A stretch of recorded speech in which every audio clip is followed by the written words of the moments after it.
Hi, I'm Rachael Reynolds-Soucie. I'm the life editor at the Daily Journal, and I'm here with Brandi Burgess. She is Kankakee's artist in residence this summer, and we're here at Stonebrook Farm where we have our organic garden. And today we're going to be showing you how to make farm-to-fork delicious gourmet pizza. Brandi, you were out in the garden and you plucked some really beautiful things. Yeah, we got some Swiss chard, we got some kale, and let's see, we got some basil, and we had got some rosemary and then eggplants. Aren't these beautiful? These Casper white eggplant I love them. I know. Wait. We're going to fry those up and put them on our pizza. Most of our tomatoes are already getting ready for the paste. Allie and I stewed them and peeled them and cored them. Excellent. Getting ready. Good job. Awesome.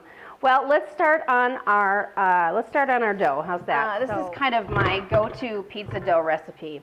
I've got 3 1/3 cups of flour. So we're going to pour that in right there. It's always good to sift your flour. And then I've got 1.5 teaspoons of kosher salt, 2 teaspoons of EVOO. Put that in there. And then the most important thing is your yeast. So what you're going to want to do is measure out 1 1/4 cup of water. It should be between 110 and 115 degrees. If you've got a kitchen thermometer, just stick it under the sink. Just make sure it's nice and warm. And then we mix this with 2 teaspoons of yeast and a teaspoon of sugar. And you just mix that together, let it sit, and it proofs. So it gets nice and bubbly and foamy.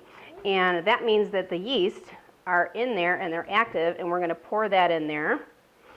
And then we're going to start stirring our dough. So what you want your dough, you want it to be slightly sticky, but you also don't want it to be, too dry. If it's too dry, what you want to do is you want to add a tablespoon of warm water at a time, because if you get too much water in there, what's going to happen is it's going to be super duper sticky and you're never going to be able to roll it out.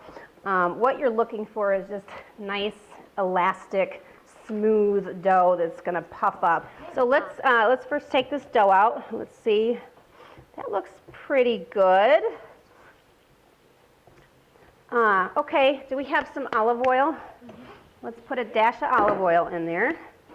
Now that's beautiful dough. So that'll just see how smooth and elastic it is. And I'm just going to put that in there, turn it over. And then we'll cover it with saran wrap, and we're going to put it in a warm place so it rises. Brandi, I'm thinking we make a pesto to go with this. That way we could put a little bit of our homemade tomato sauce, and we could, put some dollops of pesto on there. What do you think? I've never made pesto. Pesto is so easy. All it is really is Parmesan cheese, and you've got basil, fresh basil. You've got to have fresh, and a little bit of olive oil, a little bit of salt, pine nuts. Just put it in a food processor and you're good to go. So we could throw some of that Swiss chard in there as well. I think we should. So there you go, fresh pesto. It's delicious. It tastes just very summery, fresh, very fresh. So so why don't we put that in the fridge? Okay. And why don't we move on to our fresh tomato sauce? And this is one of my favorite things to do because, I love pasta, pizza, of course, and just having some fresh, homemade red sauce on hand always makes weeknights a lot easier. Of course, the thing that you want to start with your red sauce is fresh garlic. I'm going to just pop these in there. We've got a whole head of garlic. It won't taste like it, trust me. Because what we're going to do is we're going to saute it, and that kind of softens the flavor a little bit. And my EVOO, I got about 2 or 3 tablespoons in the saucepan there. So we're going to add a little bit of red onion to our sauce. Okay, now what I'm going to do is I'm going to puree the tomatoes. And this will just kind of come out like paste. Sugar will give it a really nice sweet flavor.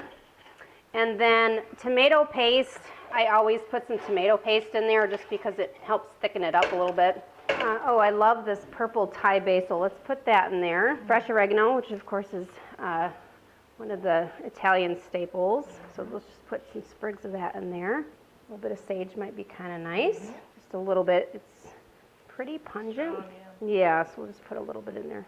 This is rosemary. Ooh, parsley. Let's put some parsley in. Nice mix of herbs. Doesn't that look gorgeous? So we're just going to blend that in there.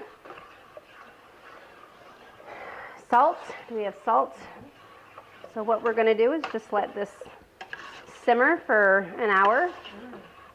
Let all those flavors kind of meld. And in the meantime, we'll let our dough rise. It's already starting to rise a little bit.